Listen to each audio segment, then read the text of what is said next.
کچھ ہوا کی سی تیزی کی مانند گزریں گے، یعنی بجلی ہوا سے تیز ہے. یہاں پتہ چلتا ہے بجلی ہوا سے تیز ہے. برق براق آئی تھی نا سرکار کی معراج کے لیے کہ ایک قدم اور دوسرا قدم حد نگاہ. اللہ اکبر. پھر درجہ بدرجہ ہوا کی تیزی سے، اور کچھ پرندوں کی طرح، اور کچھ تیز دوڑتے ہوئے. یہ سب رفتار کے پیمانے ہیں. آج رفتار کے پیمانے آپ کو پتہ چل جائیں گے کہ یہ سب رفتار کے پیمانے ہیں. یہاں بھی ہم دیکھتے ہیں. اب چاہیں تو جہاز کی مثال دے لیں، پانی کے جہاز، ہوائی جہاز، ریل گاڑی، بس، موٹر سائیکل، کاریں تیز رفتار، سائیکل، دوڑنا، پیدل چلنا، گھسیٹ گھسیٹ کے چلنا، یہ ساری مثالیں ہیں اس کی. اس طرح سے گزریں گے لوگ پل صراط پر. اللہ اکبر. اور نبی کریم صلی اللہ تعالی علیہ وسلم پل صراط پر کھڑے دعا فرما رہے ہوں گے، اے رب انہیں سلامت رکھ، اے رب انہیں سلامت. کسے سلامت رکھ؟ آپ کو اور ہمیں سب کو، جتنی بھی امت محمدی ہے سب کے لیے دعا فرما رہے ہوں گے، اے رب انہیں سلامت رکھ.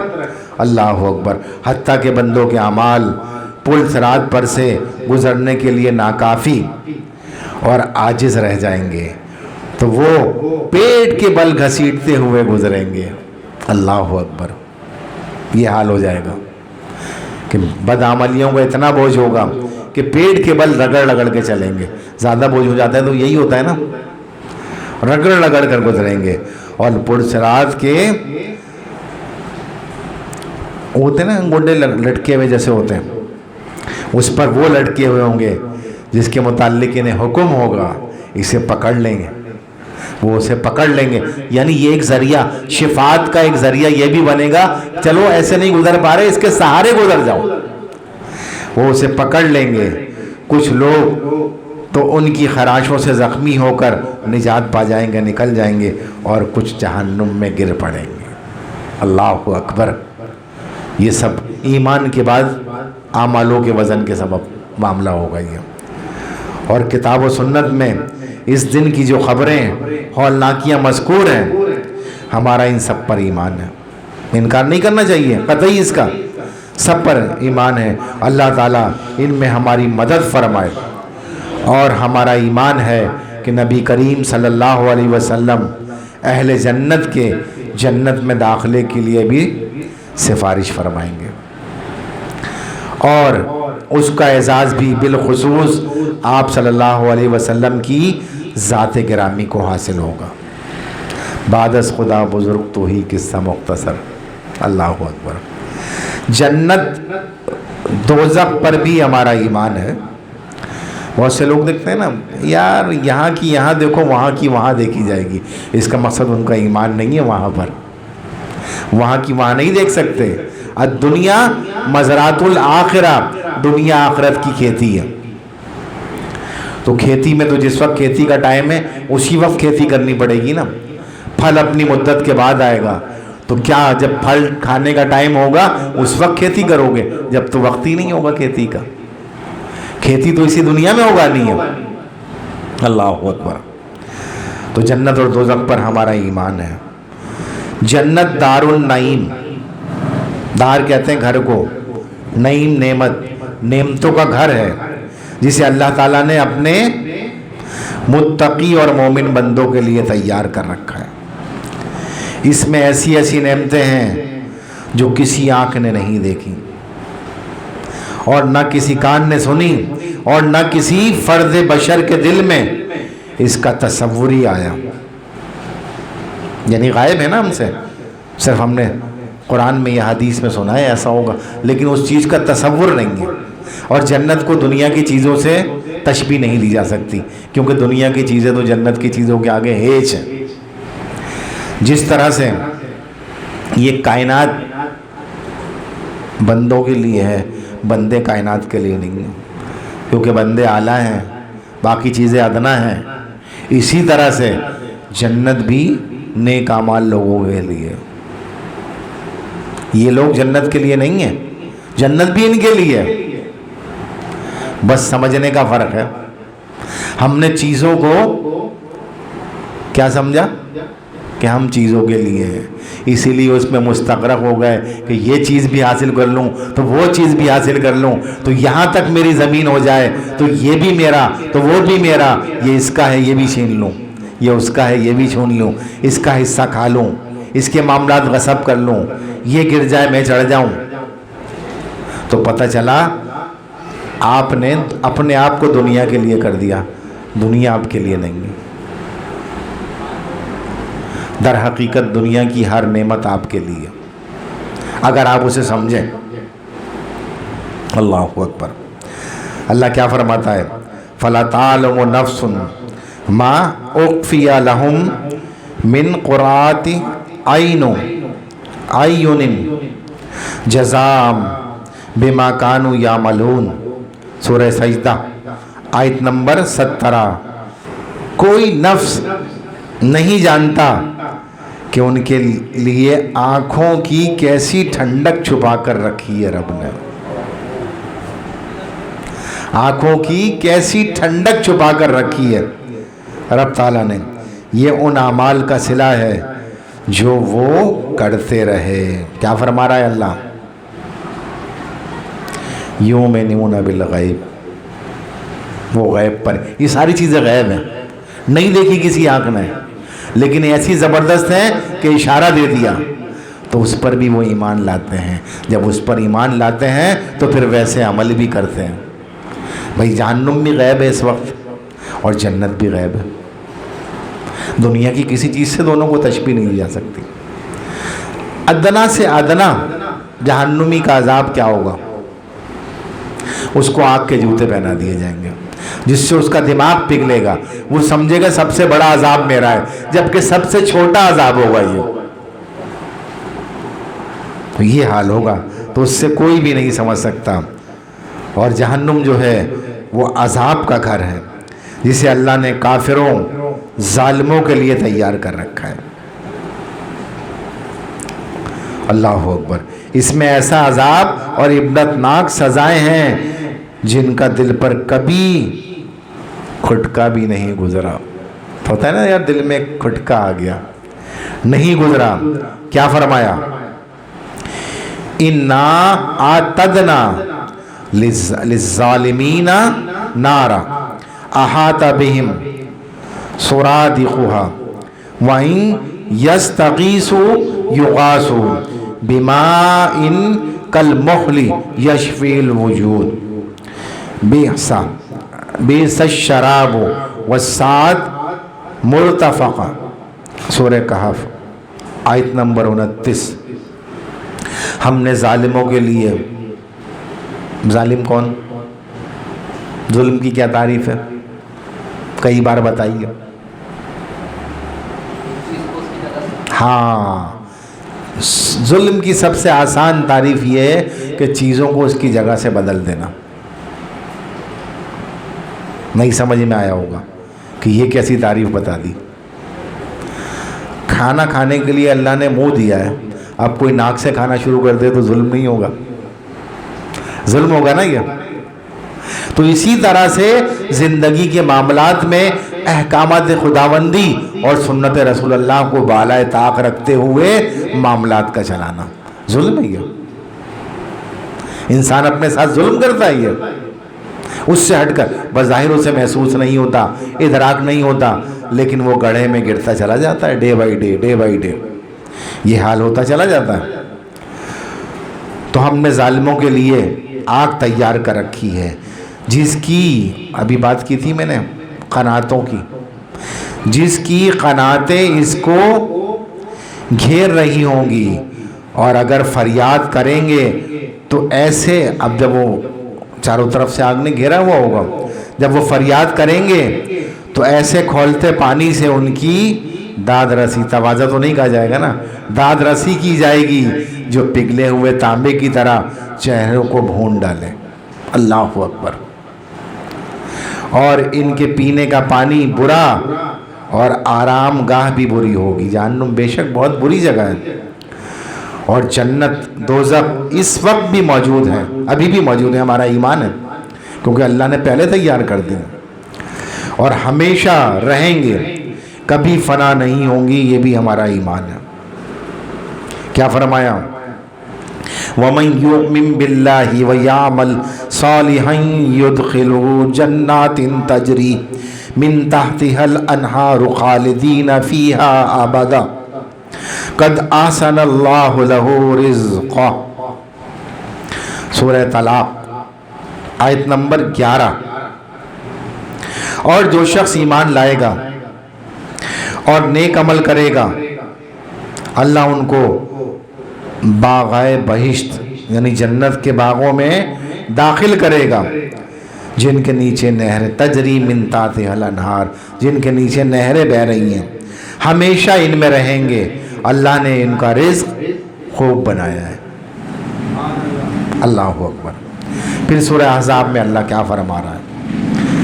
آیت نمبر 24، 64، 65 اور 66۔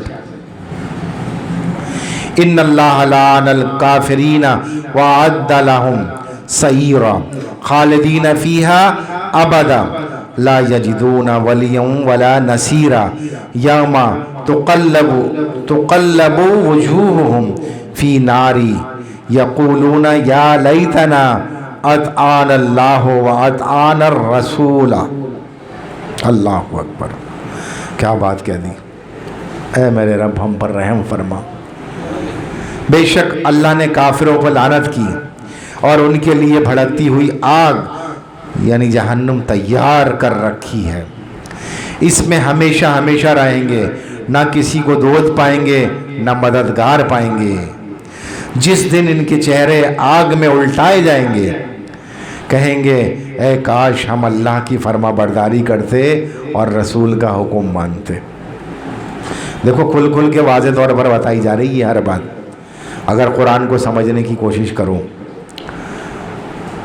اگر ہم اطاعت اور فرما برداری نہیں کریں گے، ایمان والے ہوں گے، تو یہ معاملات سے گزرنے کے بعد جنت کے مستحق ہوں گے، اس سے پہلے نہیں ہو سکتے۔ پھر اللہ رحم فرمائے، کرم فرمائے، ہمیں محفوظ فرمائے اور ان لوگوں میں شامل فرمائے جو بلا حساب کتاب جنت میں داخل لیے جائیں گے۔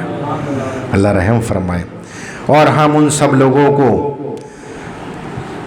جنتی ہونے کی شہادت دیتے ہیں۔ کون دیتے ہیں؟ آپ اور ہم، اور دینی چاہیے، جن کے لیے کتاب اور سنت رسول اللہ نے نام لے کر یا اوصاف ذکر کر کے جنت کی شہادت دی، جن کا نام لے کر اللہ کی کتاب میں یا رسول اللہ صلی اللہ علیہ وسلم نے نام لے کے جنت کی ہمارا ایمان ہے، وہ سب جنتی ہیں۔ اللہ اکبر۔ یعنی جنت کی شہادت انہیں مل گئی ہے۔ ان میں عشرہ مبشرہ، جن میں خلفائے راشدین سیدنا ابو بکر صدیق رضی اللہ تعالیٰ عنہ، سیدنا عمر فاروق اعظم رضی اللہ تعالیٰ عنہ، سیدنا عثمان غنی رضی اللہ تعالیٰ عنہ، سیدنا علی المرتضیٰ رضی اللہ تعالیٰ عنہ، ان کے علاوہ باقی اور بھی ہیں، دیگر حضرات بھی شامل ہیں جن کی بشارت دی گئی ہے۔ آج صلی اللہ علیہ وسلم نے فرمایا جن کے متعلق یہ جنتی ہیں، اور اہل جنت کے اوصاف کے اعتبار سے ہر مومن اور متقی کے لیے جنت کی شہادت ہے۔ اب مومن اور متقی میں کیا فرق ہے؟ مومن اور متقی میں کیا فرق ہے؟ مومن وہ جو ایمان لائے اور پھر اس پر قائم بھی رہے، اور متقی وہ کہ ہر قدم اٹھاتے ہوئے اللہ کے احکامات کو مد نظر رکھے اور رکھتے ہوئے اپنی زندگی گزارے۔ تو یہ متقی کا شمار وہ پہلے والے لوگوں میں ہوگا جو برق کی مانند گزر جائیں گے، یہ وہ لوگ ہوں گے۔ تو اللہ نے یہی فرمایا، یعنی یہاں پر ہمارا ایمان اس بات پر ہے کہ اوصاف ذکر کی ہے، پھر اسی طرح ہم ان سب لوگوں کو جہنمی ہونے کی شہادت دیتے ہیں جن کے نام لے کر یا اوصاف ذکر کر کے کتاب اور رسول اللہ صلی اللہ علیہ وسلم نے انہیں جہنمی قرار دیا، اور ہونا بھی چاہیے۔ اللہ اکبر. اور چنانچہ ابو لہب، عمرو بن لاہی، قزائی اور اس قماش کے لوگ نام لے کر جہنمی قرار دیے گئے، نام لے کر. اور اہل جہنم کے اوصاف کے اعتبار سے ہر کافر اور مشرک جس نے شرک اکبر کیا ہوا. شرک اکبر کیا ہے؟ اللہ کی ذات میں کسی کو شریک کر دینا. دیکھیں اللہ، لفظ اللہ نہیں تھا تو کیا تھا؟ جب لفظ اللہ نہیں تھا تو کیا تھا؟ الہ. اللہ ایک گوہر کی مانند تھا، الہ. آج یہ کنفیوژن دور کر دوں لوگوں کی، ایک کنفیوژن دور کر دوں. تو اس وقت الہ تھا تو کسی نے بھگوان کہہ دیا، کسی نے ایشور کہہ دیا، کسی نے گاڈ کہہ دیا، کسی نے ایل مانا، کسی نے خداوند کہہ دیا، خدا کہہ دیا مسد، اور کسی نے یزدہ کہہ دیا، کسی نے ارمن کہہ دیا. ایسا ہی ہوا نا. یہ سب کہنے کے بعد بات رک گئی اور کسی نے کیا کہہ دیا؟ الا الہ. تو بات یہاں آتی ہے الا الہ کی. ان سب نے شرک کیا اور شریک کر دیا رب کے ساتھ دیگر چیزوں کو، اور اس اللہ کو ہٹا دیا. اس اللہ کو الہ کے معنی کیا ہے؟ معبود، جس کی عبادت کی جائے. تو کہاں ہم اس کی عبادت کرتے ہیں لیکن اس کی بھی کرتے ہیں. جیسے کہتے ہیں بتوں کو بھی کرتے ہیں، کوئی درختوں کو بھی کرتا ہے. ہاں اس کو تو مانتے ہیں جس نے بھگوان نے سا، لیکن یہ درخت بھی اس کا مددگار. آسمان کی کوئی کر رہا ہے، کوئی سورج کی کر رہا ہے، کوئی آگ کی کر رہا ہے. اور سب کہتے ہیں، کیونکہ ابھی آج کل فی زمانہ جو لبرلزم ہے وہ کہتے ہیں وہ بھی اللہ کو تو مانتے ہیں. وہ بھی ایسا کہتے ہیں نا، آپ نے سنا ہوگا، کہنے میں آیا یار کیوں نہیں مانتے؟ وہ تو وہ ایشور نام دے دیا انہوں نے، وہ کہتے ہیں انہوں نے بھگوان نام دے دیا، وہ مختلف ناموں سے کہ یہ نام دے دیا تو مانتے تو یار کیوں؟ جھگڑا یہ تھوڑی ہے، جھگڑا ہے الا الہ کا. یہ سب سوائیں اور الہ واحد ہے. اب جب اس اللہ کو الہ کے ساتھ ملایا تو لفظ اللہ بن گیا، تو لفظ اللہ بن گیا. جب اس کو اس کے ساتھ ملایا تو لفظ اللہ. تو جب اللہ حقیقی معنوں میں مان کر کسی نے کہا ان صفات کے ساتھ، اس ذات کے ساتھ، تو وہ ایمان والا ہو گیا، وہ ایمان والا ہو گیا، وہ مومن ہو گیا. اب اس میں کسی کا دخل بھی نہیں ہے. اب تم لاکھ مانتے رہو، جب تک اللہ الہ نہیں کہو گے تب تک تم ایمان والے نہیں ہو سکتے. تو ان دونوں کو ملا کر لفظ اللہ ہو گیا. نہیں سمجھ میں آئی بات؟ یا آ گئی تو آگے چلیں، نہیں آئی تو پھر سمجھا. آ گئی. تو جب اللہ کی بات ہوگی تو ان سب معبودان باطل کو الگ کر دیا جائے گا. مانا انہوں نے یہ بھی، ہم کہتے ہیں ہاں یہ بھی اللہ کو مانتے ہیں، کوئی کسی طرح سے کوئی، لیکن اللہ کے ساتھ شریک کرتے ہیں بھائی. اور یہ شریک کرنا ہی شرک ہے اور اس کی بخشش نہیں ہے. جو شرک کرے گا اس کی بخشش نہیں ہے. شرک اکبر، اللہ کی ذات میں کسی کو شریک کر دینا. اصل چیز یہ ہے، جو بنیادی بات میں نے آج آپ کو سمجھائی پتے کی، وہ یہ ہے. تو اللہ کو اسی طرح ماننا ہے جس طرح اللہ نے بتایا. قل هو اللہ احد اللہ الصمد لم یلد ولم یولد ولم یکن لہ کفوا احد. ایسی صفت کسی میں بھی نہیں ہے. اللہ واحد، کوئی بھی واحد نہیں ہے، انسان تو بہت ہے. وہ صمد، بے نیاز، ہر مخلوق نیاز مند ہو، صرف اللہ نیاز مند نہیں ہے کسی کا. لم یلد ولم یولد، نہ اس نے کسی کو جنا نہ وہ کسی سے جنا گیا. باقی تو سب نے جنا بھی اور جنے بھی گئے. دریا بنے سب. اولاد آدم کیسے پھیلی؟ جنات کیسے پھیلے؟ یعنی سب تخلیق اور وہ معبود، وہ خالق